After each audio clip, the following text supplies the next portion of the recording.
నెల్లూరు జిల్లా కలువాయి మండలం స్థానిక మండల ప్రజా పరిషత్ కార్యాలయం నందు MPP R Lakshmidevi, ZPTC Anil Kumar Reddy, అదనపు ఎంపీపీ పెంచల నర్సారెడ్డి అధ్యక్షతన సాధారణ సర్వసభ్య సమావేశం నిర్వహించారు.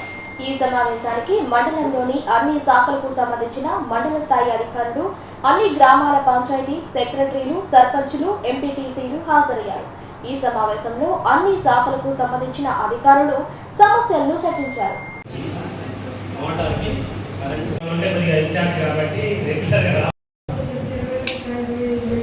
మార్చి 2వ వారం దాకా క్రాష్ ప్రోగ్రామ్ జరగబడుతుంది. గడిచిన 2-3 సంవత్సరాల నుంచి ఏం జరగలేదు. ఇప్పుడు ఈ వారంలో కానీ ఈ వారం ప్రతి సోమవారం జిల్లాలో ప్రజా సమస్యల పరిష్కార వేదిక కానీ DGRS లో మనకి ఏదైనా ఇక్కడ విలేజ్ లో జరిగే సమస్యలు కానీ లేదా మనకు కుటుంబంలో ఎవరైనా తగాదాలు పెట్టినా కానీ మనం అర్జీ రూపంలో కలెక్టర్ గారికి సమర్పించడం జరుగుతుంది. చిత్తూరు జిల్లా నుంచి మన 5వ తారీఖున ఎదుగుతాను, జేఈ ఎదుగుతాను. ఇంకా నాకు ఏఈగా ఇన్ఛార్జ్ బహుశా నేను రిక్రూట్ చేస్తాను, నాకైతే తెలియదు. ప్రస్తుతానికి నాకు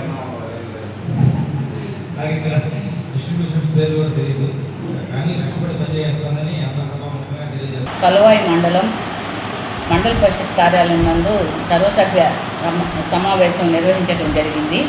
దీనికి అధ్యక్షత మన ఎంపీపీ గారు, జెడ్పీటీసీ గారు, వైస్ ప్రెసిడెంట్ గారు మరియు అందరూ ఎంపీటీసీలు, సర్పంచులు, వివిధ శాఖల అధికారులు, పంచాయతీ కార్యదర్శులు అందరూ పాల్గొన్నారు. ఈ సమావేశంలో డిపార్ట్మెంట్ వైజ్ డిస్కషన్ చేస్తూ చర్చించి దానిలో ఏదైనా డౌట్స్ ఉంటే కూడా డిపార్ట్మెంట్ వారిని అడిగి ఇక్కడే పరిష్కారం ఏం చేయాలి అని చెప్పేసి కూడా మాట్లాడడం జరిగింది. ఉన్న సమస్యల్ని ఈ సభ దృష్టికి తీసుకొని రావడం జరిగింది. వాటిని కూడా పరిష్కరిస్తామని తెలియజేస్తున్నారు. గౌరవ ఎంపీపీ గారు మన మండలంలో ఎక్కడైనా తాగునీటి సమస్య ఎక్కడైనా ఉంటే అది కూడా తెలియజేయాల్సి అన్నారు. ఈ మధ్యలో డ్రింకింగ్ వాటర్కి ఎలాంటి సమస్య లేదు. ఇవన్నీ కూడా హౌసింగ్ డిపార్ట్మెంట్లో కూడా కొత్తగా ఇల్లు కట్టుకునే వాళ్ళు ఆధారు, పాన్ కార్డు ఇవన్నీ తీసుకోవాలని చెప్పారు.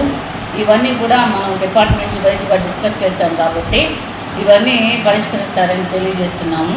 ముఖ్యంగా మన ఈ వేసవి కాలంలో శానిటేషన్ చాలా ముఖ్యమైనది. ఎందుకంటే దోమలు ఎక్కువగా ఉంటాయి. ఈ దోమలు ఎక్కువగా ఉన్న ఈ నీరు ఎక్కడైనా కానీ స్టాగ్నేషన్ అయిపోయి కాలువలో నీళ్లు స్టాగ్నేషన్ అయి ఉంటే వాటిని వెంటనే తొలగించాలని పంచాయతీ కార్యదర్శులకు కూడా మనం ఉత్తర్వులు ఇవ్వడం జరిగింది. రోజు రాత్రుల్లో సాయంత్రం అప్పుడు ఫాగింగ్ చేయాలని చెప్పేసి చెప్పడం జరిగింది దోమలు నశించేదానికి. అదేవిధంగా ట్యాంక్స్ క్లీనింగ్ వీక్లీ వన్స్ చేయాలని చెప్పాము.